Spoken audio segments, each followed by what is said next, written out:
Welcome to Design Your Life in Business, the podcast for leaders by Bright Mind Consulting Group. We give you the necessary tools to help you become the architect of not just your business, but your life too. I'm your host, Jevon Wooden. Hey, TJ, what's going on, man? Good to have you on. Oh, man, it's a pleasure to be here, Jevon. Thanks for having me. My pleasure, man. You are an adventurous entrepreneur. We'll get into that a little bbit, what that means. You married your high school sweetheart, so we got a good episode coming on today. Oh, man, excited to dive in. Let's do it. All right, perfect. So tell the audience who TJ Murphy is. Oh, man, who is TJ Murphy? So I live by this motto that my wife and I came up with actually together back when we were first traveling together, which is that life is meant for exploring. So I grew up in small town here in Oregon. My dad was a forestry guy, so we spent a lot of time just out exploring the Pacific Northwest together as a family, camping, going on road trips. And this really just kind of instilled this sense and desire to explore and see the world. So whether I'm in business and exploring new things, learning new skills, or out traveling and just exploring with friends, family, my wife, that's what I love the most and really what I try to bring into all elements of my life. Outside of that, I'm the owner of Hite Digital. We're a creative and marketing agency, which I'm sure we'll dive into, can talk more about that. But yeah. Absolutely, man. Love that. The adventurous entrepreneur and just getting out there and really enjoying life. We definitely got to hit on some of that, man. First question is, how do you balance all of that? How do you balance life and business as it stands? Yeah, it's a great question, man. So when it comes to balancing life and business, I think the biggest thing for me is that I need to make sure that I'm not bringing my leftovers to my wife, to my family when it comes to my time and energy. Actually, one of my mentors said this the other day, and it really struck home with me because I think so many people get caught up in grinding it out, the hustle culture, working on their business night and day, only to come home and not have anything left in the tank to give to their loved ones. And for me, living a well-balanced life is doing the things that bring me the most joy with the people that I care about most. So having some strict rules in my schedule, like 5 o'clock every day, I'm going to stop work. Even if I've got more to come back to later, going to stop, take a break, go have dinner with my wife, go paddleboarding. If it's the summertime, we're usually out and about in the late afternoon, doing something fun with friends, having a picnic, going grabbing beers at one of the breweries here in Bend, doing something to have intentional time either together or with our loved ones. And, if I've got to come back and put some work in for a big project, a big deadline that we need to meet, so be it. But got to make sure that I have that intentional time to do what I love to do. And, outside of that, it's really just making sure that I have control over my schedule and not let everybody else kind of bring in what's important to them. So I'm very protective over my time and what gets put on my calendar. And as a result of that, I can be very intentional about balancing and making sure that I'm doing the things that I want to be doing. Yeah, I love that, man. That's actually one of the first things I ever created when I started my business was my Own Your Time checklist. Because if you don't manage your time and you're not intentional with that time, someone or something else will own it for you. So I love to see that when a leader says, hey, I'm making sure that my calendar has what I want on it and shows that this thing is important to me. So you place, your priorities on there and then everything else is built around that, man. I think that's very important. So what are some tips and tricks you use to manage your time? Man, I will say I'm a work in progress, like always figuring this part out because, man, it's a busy world out there, but getting better at like actually blocking out my calendar and using it to not just have my meetings, but I'm going to be working on some prospecting or lead generation during this block of time. I'm on client follow up and, or having a meeting with my team, working on leveling up their skills during this time on a Tuesday, making sure that we've really got it all blocked out and that I'm also tracking everything in Asana. I use Asana for project management. So being able to see where projects are at, what's getting done by my team, also what's being assigned to myself and what do I need to be held accountable for. I think accountability is a big piece. It goes both ways, both as the leader, but also amongst my team, needing to make sure that when we set goals, when I say I'm going to do something, empowering my team to say, hey, if I don't do that, you need to let me know. And having those systems built in and open line of communication and trust, so people feel comfortable with bringing things forward that way. Yeah, I agree. How many people do you have on your team typically at any given time? So we've kind of got a unique model within Hite Digital. So we're a digital marketing franchise. So we have 29 locations around the US. We've got a team of about 200 people that support the entire franchise. And then within each franchise, which is independently owned and operated. So I own Hite Digital Bend here in Central Oregon. I have my own small team of 3 people who are account managers, making sure that we're building great relationships with our clients, some sales positions, and then myself kind of orchestrating, leading the ship. I love it, man. What's some leadership principles that you just hold fast and near and dear to your heart? I mean, communication is key, and I think really getting down to what is it that your people, the people on your team, what motivates them? Like, what's their drive? So, whenever I bring someone new on, I want to get to understand their personal and professional goals. Like, everything from, hey, how much money do you want to be making in 6 months, 2 years, 5 years, to like, what are your personal goals? Do you want to be able to have more flexibility in your day and work later in the night if you can go and do some stuff during normal 9 to 5 hours? What are you trying to work on both within your personal and professional skills? Are you trying to run a marathon, which I just did this past weekend? Are you trying to become a director level? Are you trying to start your own business someday?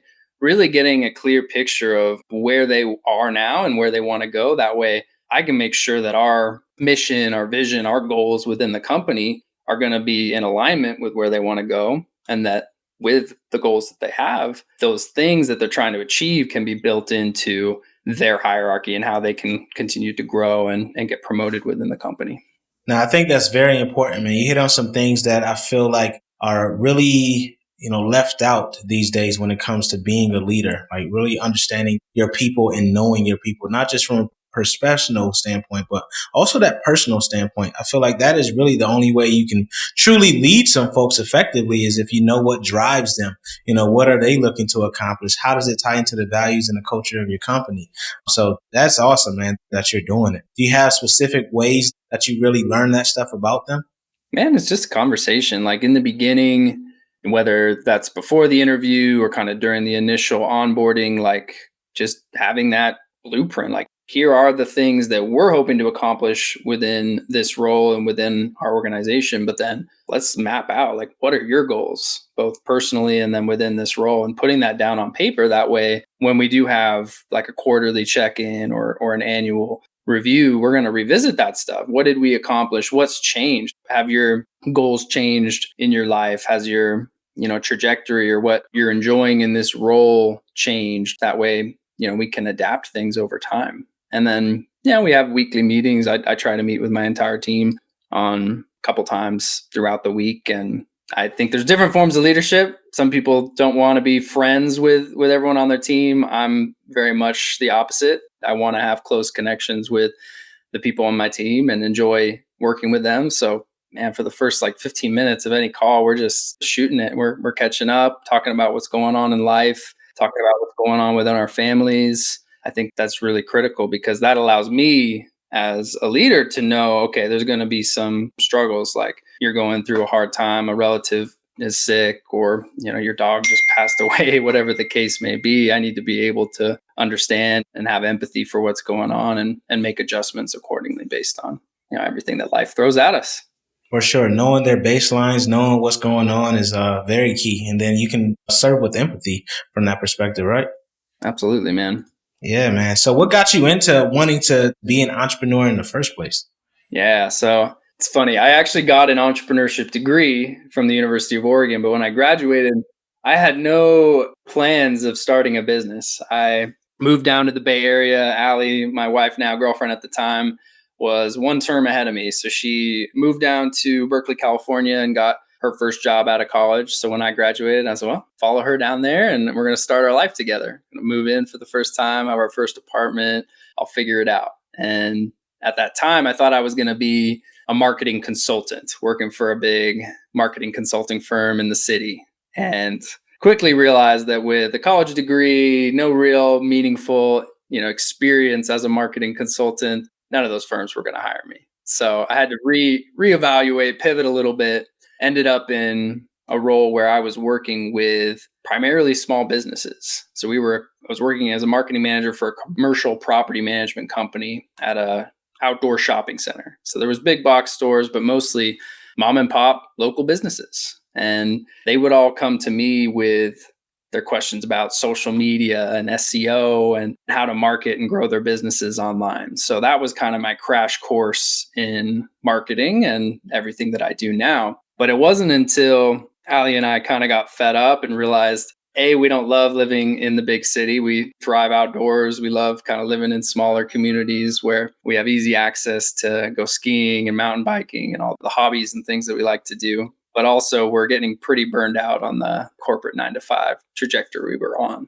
So we made a commitment and decided that we were going to save up and quit those jobs. We ultimately sold off most of our belongings and bought one-way tickets to Southeast Asia and set off on what ended up being a 14-month adventure, living out of backpacks, traveling all through Asia together. And during that time, I was meeting all of these adventurous entrepreneurs, digital nomads, people that were starting and scaling businesses, traveling the world, living in exotic places. And I admired it, man. I admired the freedom. And so I started meeting with these people over coffee, over beers. I'd be asking questions on how they started their business, what they were doing, how they were able to travel and live independently and have all this freedom. And I realized, man, what better time than now to start something? I kind of have this fail-safe runway of time where we're going to be traveling for the next year or so, and I can start something up. And if it succeeds, great. I'm going to go all in when we get back home. And if not, I'll learn a lot along the way. So ultimately, that's what I did. I started my first marketing agency, picked up my first few clients while we were overseas, which was great, helped us travel longer. And then when we came home, I went all in and grew it to what it is today. And ultimately merged with Hite Digital about a year and a half ago, took that agency that I started and all of our clients and partnered up with Hite. That's pretty awesome, man. Like, you got to travel, you got to live the digital nomad life. And it's just funny how serendipity takes place.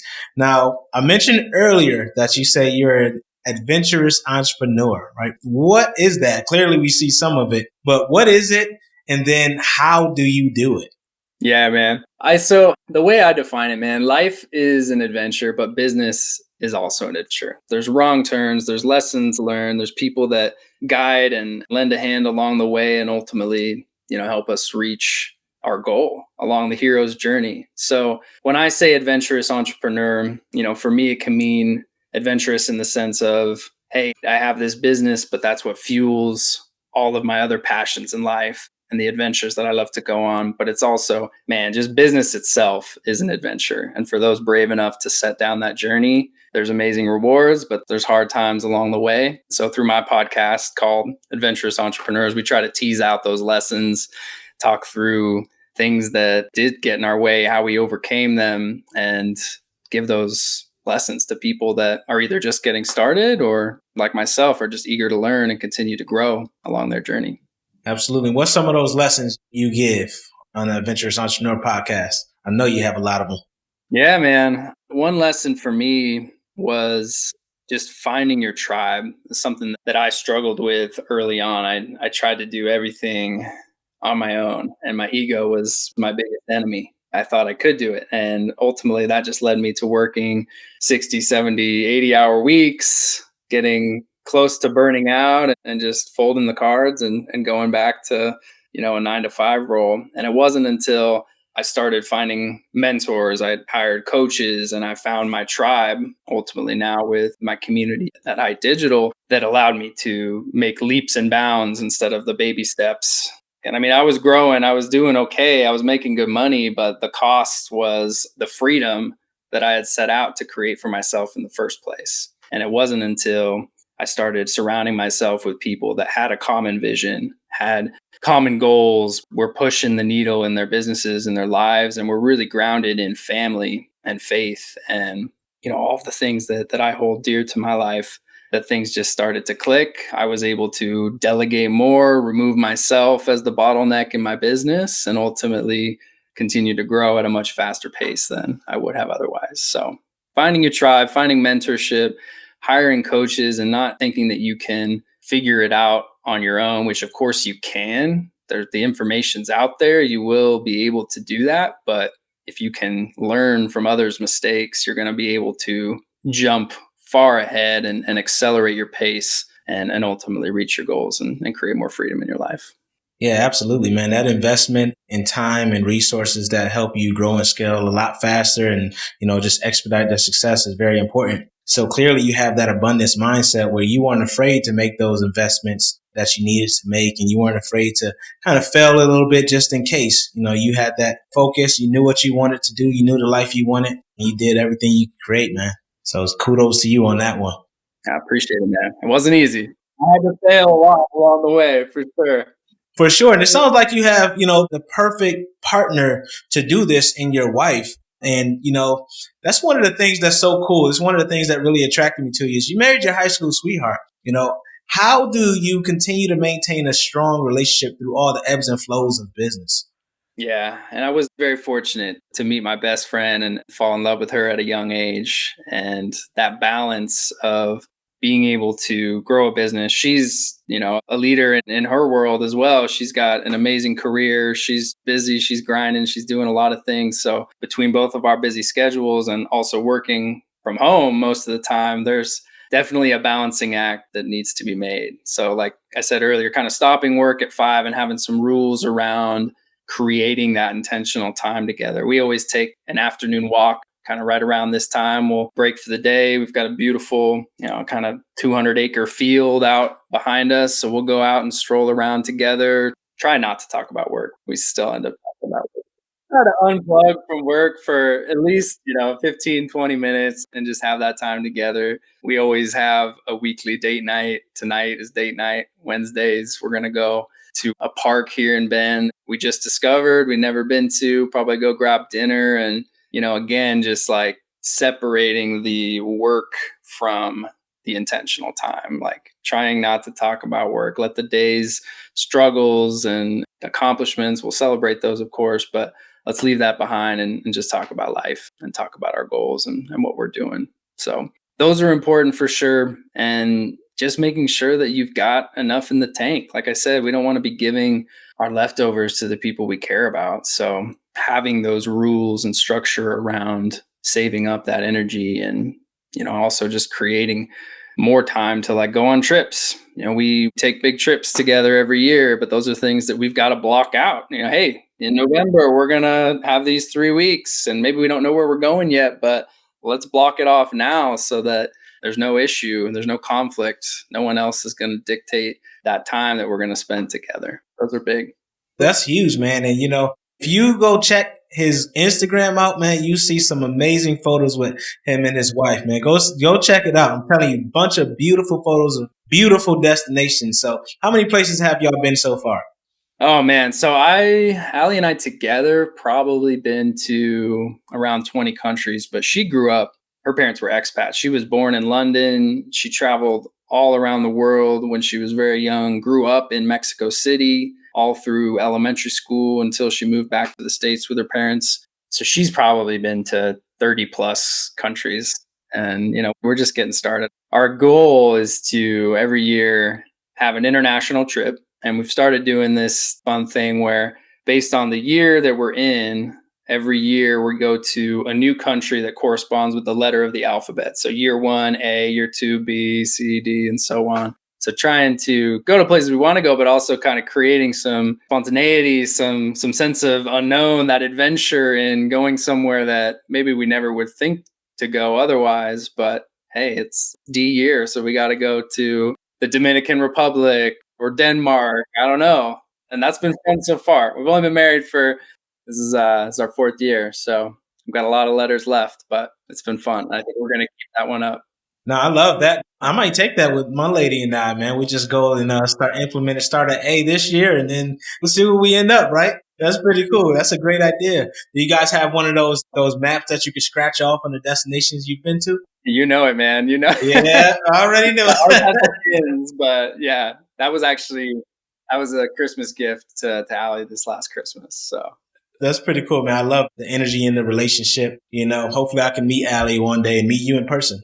that would be awesome, man. Come out here to Bend and come on some adventures together. Absolutely. I need to get out there. I love the outdoors myself, go hiking. I haven't been skiing yet, so maybe you guys can show me how to do that without hurting myself. Yeah, we've got a beautiful mountain, world class skiing and snowboarding out here at Mount Bachelor. So good place to learn. Awesome, man. So, what's some of the challenges you faced along your entrepreneurial journey? I know you said you got a degree in entrepreneurship. You didn't really think you were going to be an entrepreneur, which I got a question about that too. But, what's some challenges you faced along the journey, even before, merging with the Hite Digital? Yeah, man. I think I've touched on a few of the big ones. I mean, the challenge of just going it alone, not finding my tribe, but learning how to delegate now that I have a team around me. And it's not something that was natural to me at all. Maybe a little bit too much of a perfectionist when it comes to certain things, but I'm learning that you should never let good or perfect get in the way of good because, yeah, maybe nobody can do it quite as good as you and you're going to have an eye for certain things. But if you're always doing everything, you're just going to burn out and you're not going to empower your team. You're not going to grow both revenue wise, but also just as a person, man. It's a skill set to be able to train and create accountability and empower others to be proactive and to accomplish things. And there's no better feeling than when you've done that well and things are getting done and you didn't even have to know about it. It just happened. You get the email from the client like, "Oh, this was amazing." I'm like, "Oh, yeah, that was amazing." Just building that trust. And again, going back to I want to have a very close relationship with the people on my team and we want to be built around and maybe not friendship per se, but like we like and know what's going on in each other's lives. And being able to have that level of trust just allows me to create more accountability and to know how to communicate effectively with them. But that was something that I had to learn through mentorship, through coaching, through YouTube, through finding the answers to the things that I didn't know how to do naturally on my own. Absolutely. So, and you mentioned coaching. What drove you to coach? Because a lot of people, I don't think they really truly understand the power of coaching. So, what did coaching do for you? Well, let's see. Before I hired a coach, like I said, was working 60, 70-hour weeks. My business was a fraction of what it is today. And I had no systems, I had no processes. It was all just up here in my brain, and I was winging it. And that is not sustainable. That is not going to get you to the next level. And ultimately, it would have just led me to burning out at the end of the day. So when I hired a coach, it was specifically my first coach anyway, specifically around growing a marketing agency. So it helped me take everything that was kind of going on in my head, all the things that I just knew how to do from repetition, and turn that into processes that people could then replicate and do for me. And it also just allowed me to learn how to be better at sales, how to communicate better, how to delegate more effectively. Also, on the mindset side of things, how to get more in touch with my spiritual side and how to have a growth mindset and get away from comparing myself to others and trying to play other people's games and just, riding that imposter syndrome wave, which can be brutal, especially when you're plugged in the world that I'm in with social media. Like, if I wasn't a marketing agency, I probably wouldn't have social media because I hate it does to my brain. You And got just like business media, man. You do it for business, right? yeah, I do it for business. But even so, it's like, I surround myself in social media with peers, people that are running successful agencies, growing successful businesses, and they're all, in whatever chapter of their life that they're in. I'm in my chapter. So I've just learned through coaching to focus and play my own game, because if you try to play someone else's game, chances are you're going to lose. You don't know how to play that game, and you got to learn how to create your own space and be effective in your own world. So Absolutely, man. That's a powerful reminder. Your race is not everyone else's race and vice versa. So thank you for that reminder and letting us remember that. So we're going to shift a little bit. First, before we shift, what made you want to merge with Hite Digital? That's a great question. So funny enough, through that first coaching program, which I've had other coaches since then, but I met one of my mentors, Brad Akers. He was one of the early franchisees at Hite. So I kind of followed his journey through social media, through our coaching calls. And yeah, one day he was like, man, I think you should come check this out. Like, you're at a point now where the systems and all of the benefits of being a part of Hite from the business side made sense for scalability, but also just the culture and the family around the company I'd kind of been watching. Is like, man, it looks like a cult a little bit, but it's just because all these people are so cool. They're all so grounded in providing an amazing service, being of service to their community, their family, their faith. Like, it looked too good to be true, but turns out it wasn't too good to be true. So I met with JC, the founder, spent a long time just kind of meeting with other franchisees, getting to know the team. And, it made sense just from a scalability standpoint. And also going back to your tribe, man, I wanted to surround myself with the people that were in the organization. And it's only helped me grow personally and professionally with leaps and bounds ever since. Absolutely, man. Well, thank you for sharing that. I always wonder, what causes entrepreneurs and leaders to kind of pivot and do these partnerships and joint ventures. So I appreciate you giving us that insight to the mind. So we're going to shift to our by design segment where I ask every guest the same 3 questions. You ready, TJ? Let's do it. All right. So first question, what has been the hardest part about designing a life and business you don't need a vacation from? Man, there's so much I could say there, but I think the hardest part is because I have a remote business, because my laptop allows me to serve and to grow and to communicate with my team no matter where I am. That can be hard when it comes to taking a vacation and turning off work. And for me, that's important. I need to be able to have that time carved out, like I said before, where set everything up. My team knows what needs to get done. I'm going to be gone. If there's a major emergency, call me, but otherwise I'm unplugging. And when you're a solopreneur and it's all on your shoulders, you really can't turn the business off, man. Things happen, especially when you're dealing with clients who you're helping them with their marketing. There's always fires, web pages go down, ads get disapproved, something happens and somebody's got to fix it.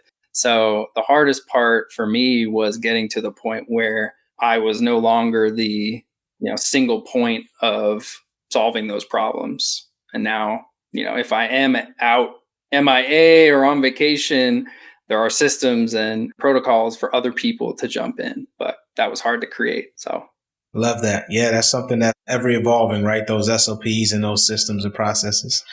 Number 2 is, what is the best lesson that you've learned from your entrepreneurial journey? You got to ask questions. You don't know what you don't know, even if you think you know. And it wasn't until, again, man, finding my tribe, seeking mentorship, hiring coaches, just getting comfortable asking people for advice. Like, when you see someone that's successful, or you see someone and they know how to do the thing, and you're just too caught up in your own ego, too proud or too shy, too scared of rejection, whatever it might be, to ask for help, that is just holding you down in such a big way. So the best lesson I learned was just to unapologetically ask for help. And when you do so, man, human nature, we love helping others. That is just encoded in our DNA. At least that's what I believe. So what I found is that when you ask, people will genuinely give you as much as they can within reason. I agree, man. I really believe that humans are inherently nice and helpful. So I love that ask questions. The third one is, what are 3 tools or tips you would recommend outside of what you've given already when scaling your business? Tools wise, I mean, now I would say we all must become masters at utilizing AI tools to enhance productivity, to create competitive advantages, and just stay ahead of the curve. I think the people that don't adapt these tools are going to get left behind. I know it's already moving at lightning pace in the marketing world. I mean, you can automate so much stuff now. So as a digital marketer, as a marketing agency owner, I know that if I'm not learning how to use these tools, I'm not teaching my team how to use these tools, our competitors are, and they're going to just continue to grow and get ahead of us. So whatever that is, every industry is probably going to have their own little niche tools. And just from a productivity standpoint, there's so many things out there beyond just Chat GPT. So dig in, figure out what would be effective, and learn how to use that stuff. That's one thing I would say.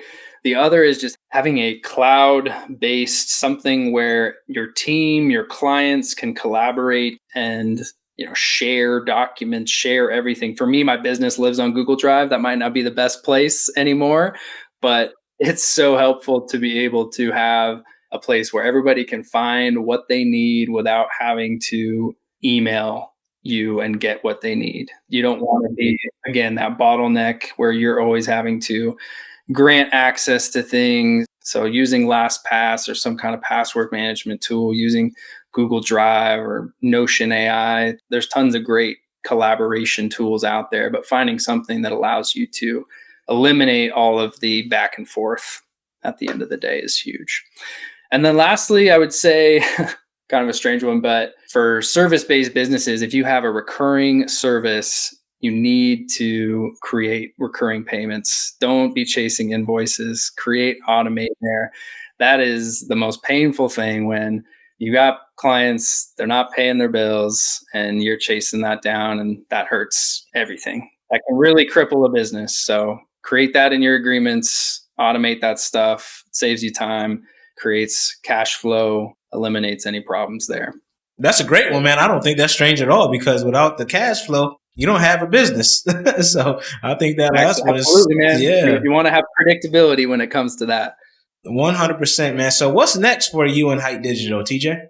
Oh, man, we're just going to continue growing and serving the right people. For us, we're not the best fit for everybody, and we want to make long-term partnerships with businesses that are, really built around empowering their team, creating opportunities within their organization for their team members. Because when you empower people, that trickles down into the communities that they serve. So for us, finding those types of partnerships and just continuing to grow and develop internally, empowering our people, that's what's on the horizon. And many trips ahead as well. Hey, I know you got almost the whole alphabet going, so I know you're going to be hitting some cool destinations. We might have to bring you back to talk about them when you hit about L. Yeah, man. Sounds good. I'd love to. All right, man. How can people connect with you? Yeah, all the socials. You can find me at I am TJ Murphy. Easy to find. Facebook, Insta, LinkedIn. Drop me a line. I would love to connect and chat. And then also the Adventurous Entrepreneurs Podcast. You can find it at adventurousentrepreneurspodcast.com on all the major podcast streaming sites. We have some amazing conversations with some incredibly adventurous entrepreneurs. So check that out. Yes, sir. Make sure you check TJ out, connect with them, leaders, as you look to grow and scale your business and your life. Thanks again so much, TJ, for coming on the Design Your Life and Business podcast. And I look forward to seeing what you have coming up. Keep us in there. Appreciate it, Jevon. Thanks, man. Design Your Life and Business, the podcast for leaders, is brought to you by Bright Mind Consulting Group. To find out more about Bright Mind Consulting Group and how you can become the best leader possible, visit brightmindconsultinggroup.com. Make sure you search for Design Your Life and Business on Apple Podcasts, Spotify, Google Podcasts, or anywhere else podcasts are found. Click subscribe so you don't miss any future episodes. On behalf of the team here at Bright Mind Consulting Group, we cannot thank you enough for listening.